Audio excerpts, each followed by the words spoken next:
Hello and अस्सलाम वालेकुम। Welcome to सीख इंग्लिश विद सारा। जिन्होंने हमें न्यूली सब्सक्राइब किया है, वेलकम टू द चैनल।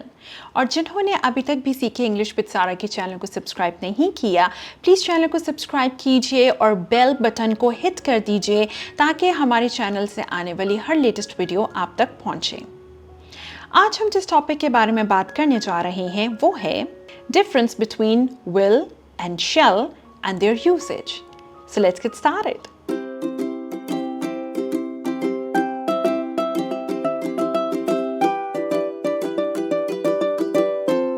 जी दोस्तों, will वर्सेस shall, हम will का भी इस्तेमाल करते हैं, shall का भी इस्तेमाल करते हैं, और क्या इनमें कोई डिफरेंस है?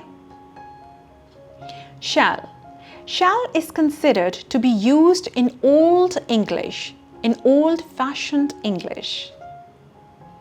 Will is used more these days. Will versus shall. Shall shows some authority. For example, E.G. जहाँ पर भी स्टूडेंट्स लिखा होगा उसको आपने रीडिंग करते वक्त E.G. नहीं बोलना, उसको आपने बोलना है for example.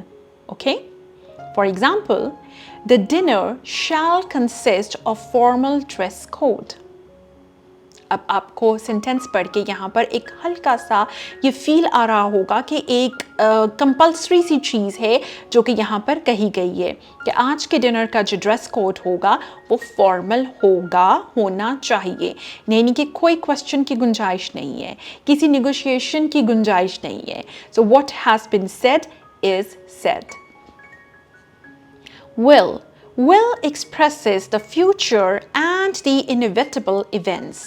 Okay, inevitable events कौन से होते हैं? The accidents or events which have a tendency to happen. ऐसे वाक़यात या ऐसा खुदा न खास्ता कोई हमारे जैसे जहन में होता है कि ये काम करने से ये हो सकता है, हमें नुकसान पहुंच सकता है। So inevitable events are those events जिनकी टेंडेंसी है कि अगर हम ये चीज़, ये डिसीजन लेते हैं तो उसका ये कॉन्सिक्वेंस निकल सकता है। Shall is used with the first person, that is I and we. Shall जो है वो फर्स्ट पर्सन के साथ इस्तेमाल किया जाता है, जैसे I shall, we shall.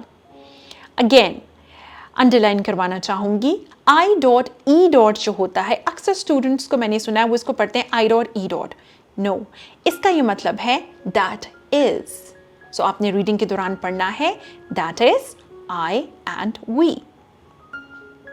Will is used with the second and third person, that is you will, he will, she will, they will.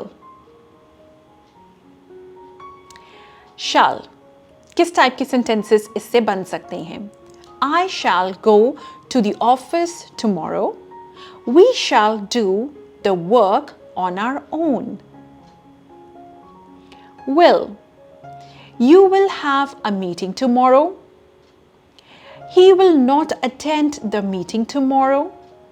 She will go to the market on Saturday. They will come to visit us this weekend.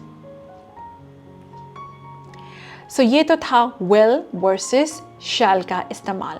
I hope आज की video आपको पसंद आई होगी। अगर आज की video आपके लिए बेनिफिशियल है सो प्लीज़ कमेंट सेक्शन में अपनी फीडबैक से मुझे ज़रूर आगाह कीजिए।